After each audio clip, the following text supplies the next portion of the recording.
To introduce our commencement speaker, once again, please welcome President Volk.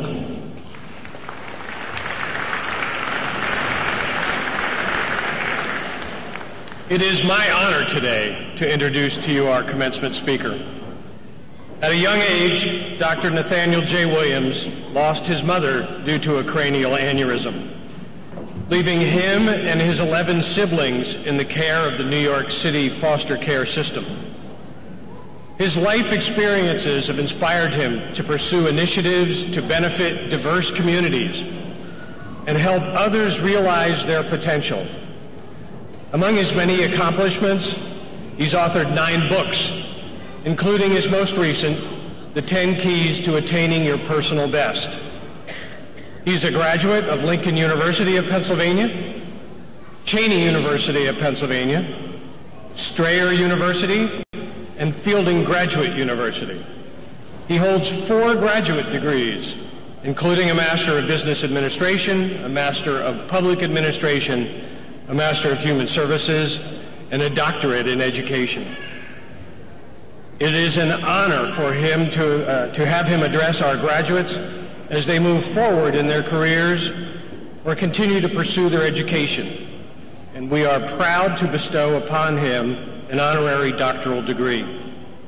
For his unyielding dedication to the public good, we, the President and trustees of Lackawanna College, in this 124th year of our history and marking the graduation of the class of 2018, in accordance with the State Board of Education regulations, do hereby proclaim Dr. Nathaniel J. Williams, Doctorate of Humane Letters, honoris causa, that he may enjoy all the rights and privileges of this, our highest honor, proclaimed under the hand and seal of Lackawanna College on this 19th day of May in the year of 2018. I ask John Raczynski, Vice Chairman of the Board, and Dr. Erica Barone-Preachy, Vice President of Academic Affairs, to join me in presenting the honorary degree to Dr. Nathaniel J. Williams.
I'm going to try my best to do this without my glasses because I have my fingerprints on them and they'll look rather dirty, so bear with me.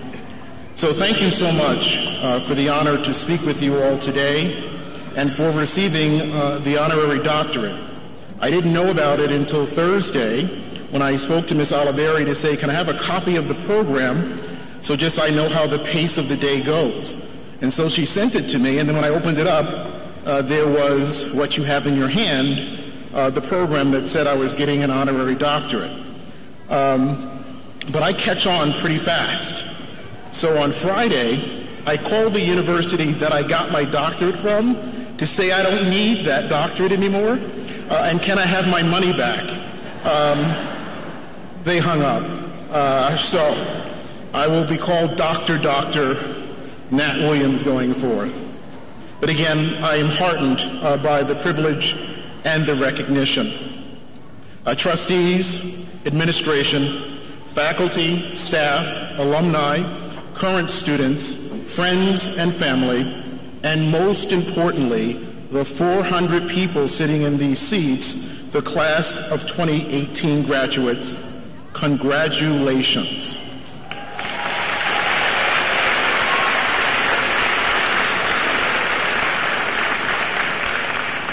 I see we hail from all parts of this great state of Pennsylvania, but also great parts of this country and the world.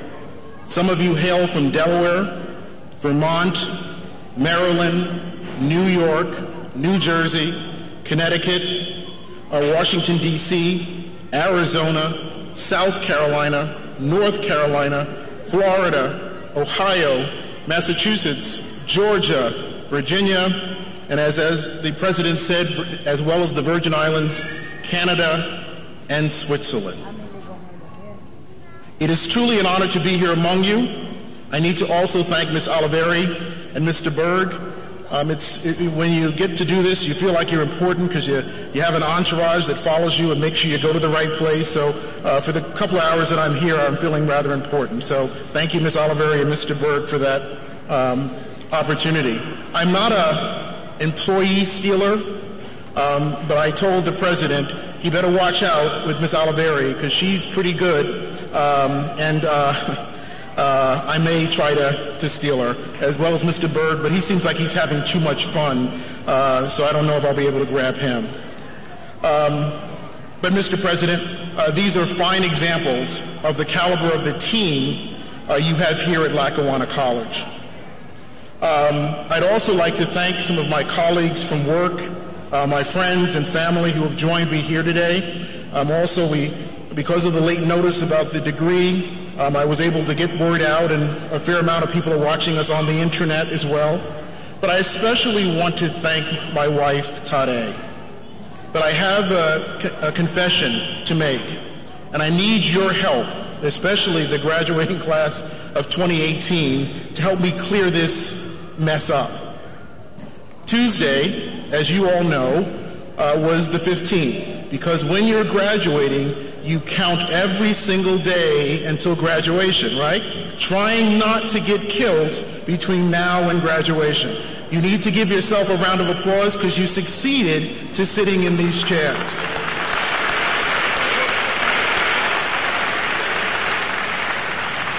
But on the 15th was my wife and I's 15th wedding anniversary.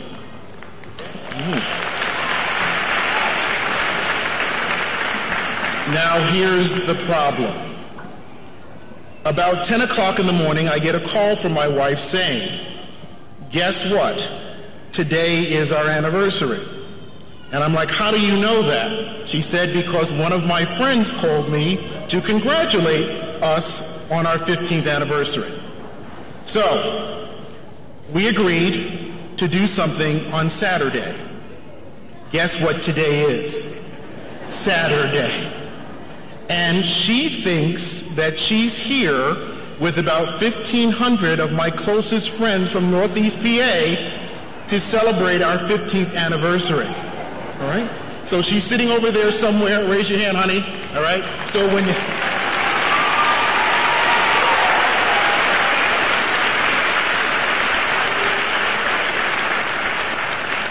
when you see her, tell her a wonderful anniversary party, congratulations, and I appreciate you guys cooperating when you got the invitation that said graduation formal. You guys came prepared, and I really appreciate that with the dress code. All right? So thanks for your help. All right.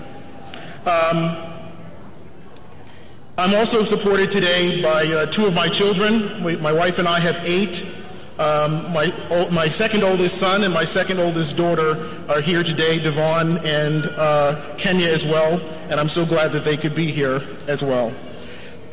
So, moving on to the message to you wonderful people and the people that supported you to get here. I want to talk with you about two things, which is one is about perspective and two about the steps that you take as you live this experience called life. But one thing I want to preface this with is a poem that, just ironically, this week I received as, I think it actually was a post on Facebook, but I thought the timeliness couldn't have been better. The poem is titled, Pretty Ugly. And it goes, and it's by Abdullah Shaib, and it goes this way. It says, I'm very ugly. So don't try to convince me that I am a very beautiful person, because at the end of the day, I hate myself in every single way. And I'm not going to lie to myself by saying there is a beauty inside of me that matters. So rest assured, I will remind myself that I am worthless, a terrible person, and nothing you say will make me believe that I still deserve love, because no matter what, I am not good enough to be loved, and I'm in no position to believe that beauty does exist in me, because whenever I look in the mirror, I always think, am I as ugly as people say? So I want you now to look at the president. He's probably looking at like, what did you do, Ms. Oliveri? Who did you get to be the commencement speaker? And why is he reading that? Because I want to read back that same poem, but going from the last sentence to the first. And here is how that sounds using exactly the same words. It goes this way. Am I as ugly as people say?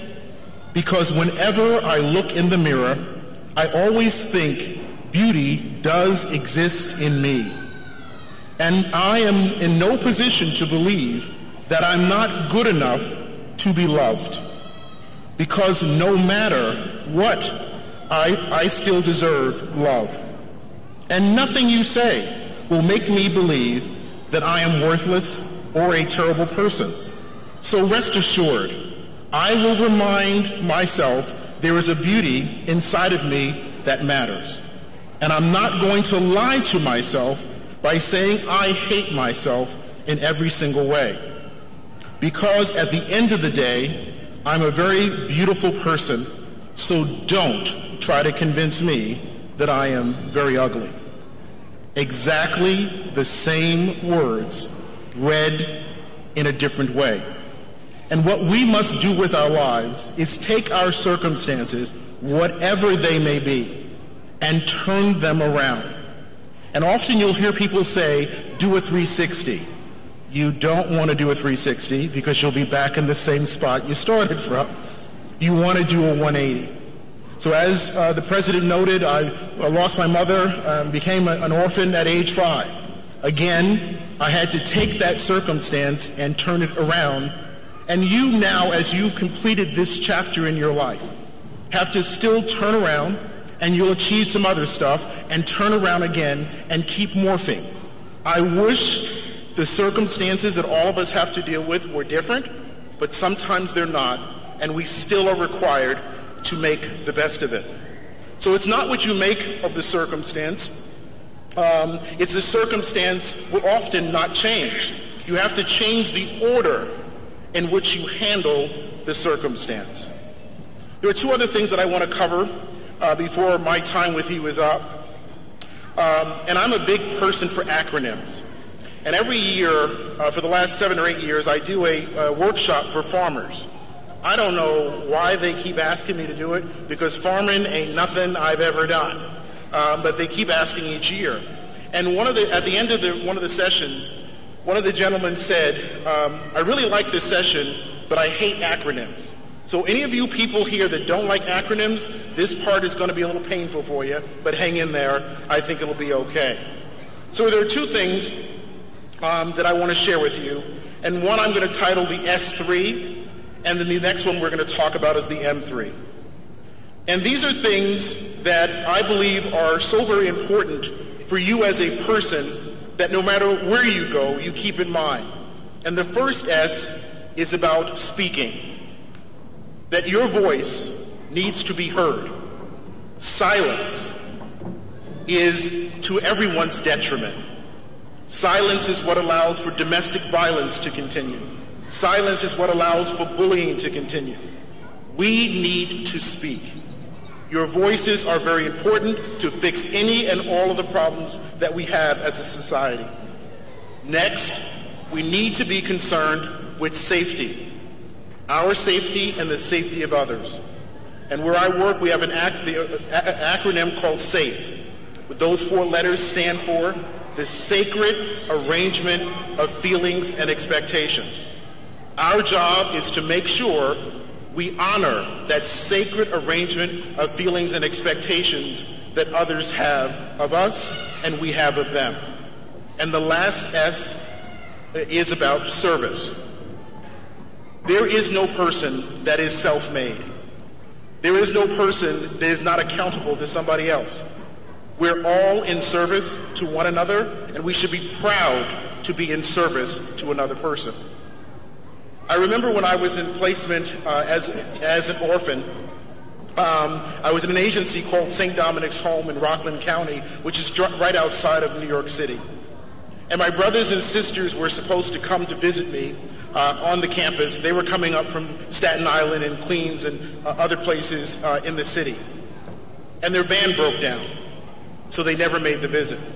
And so I was a little bit sullen, and I sat in front of the doorsteps of the administration building, and Sister Mary Patrick came out and saw me sitting there. And Sister Mary Patrick was the executive director or president or CEO in today's language. So she ran the place.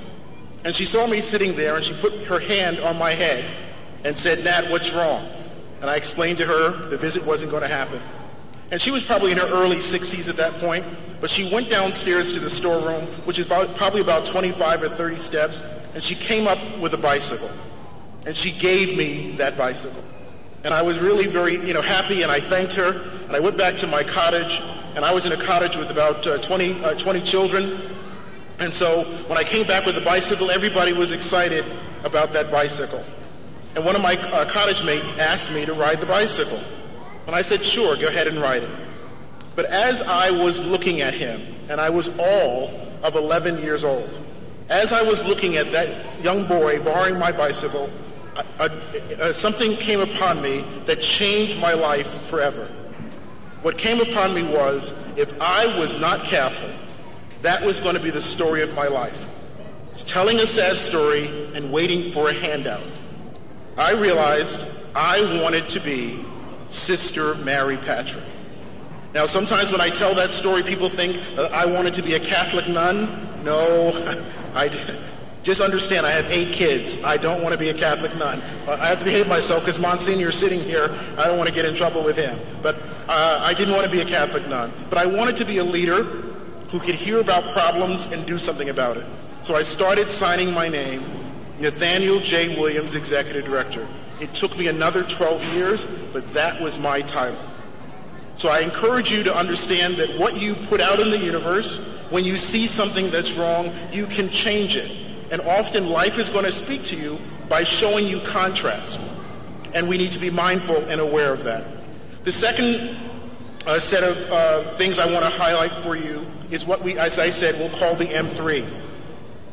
And people have often asked me, as an entrepreneur, what is it that I need to do to make sure my business does well? And I believe there are 3 things you need to do. First, and I think most important, is mobility. You need to be prepared to go wherever opportunity presents itself.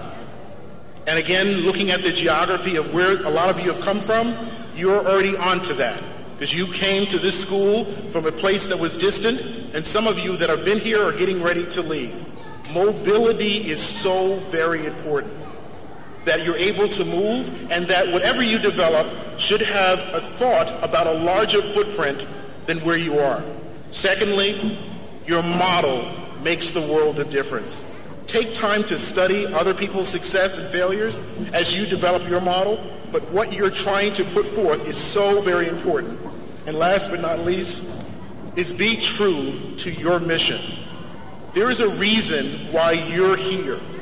And I think that our higher power has tried to send us very strong memos by giving you a fingerprint that matches no one else in this world. No one. And so there's a singleness of station that your life was supposed to accomplish. Please allow for that to happen.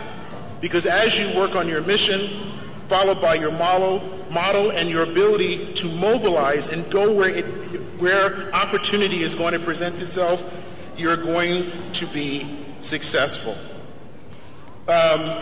In closing, I want to just remind you that we need to state and speak about the things that are important to us.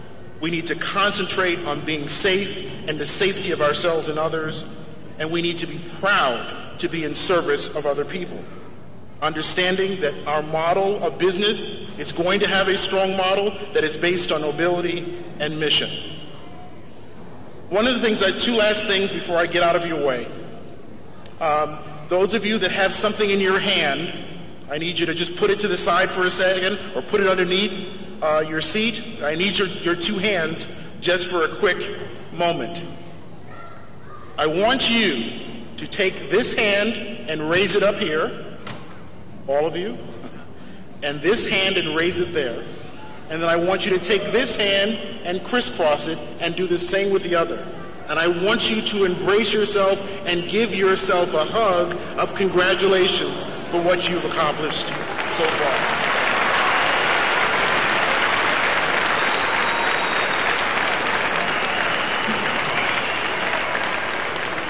Truly, my closing words.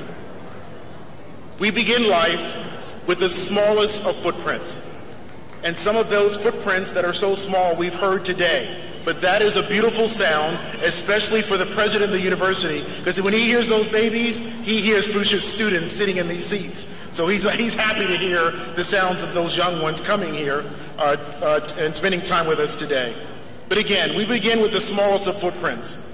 When we look at babies, we realize that those feet will never be that small ever again. Growth will always occur in our footsteps. Some of those steps will be taken with our parents, our siblings, our grandparents, our family and friends. Other steps we will take seemingly by ourselves. However, that is never true. We live in a world where we're all interdependent. We are never independent. We are on our own, but we are never alone. We are where one of us goes. See, one of you went here, and look at all the others that followed. Where one goes, we all go. So we all impact others' footsteps and the footprint that will be left called our life. Please, graduates of 2018 of Lackawanna College, walk proudly. Leave the largest footprint on as many people as you can and go to as many places that you can, having done as many things as you can. I know you can. I pray you will. I hope you believe you must. Let your personal best begin from this point forth. Thank you and congratulations to the class of 2018.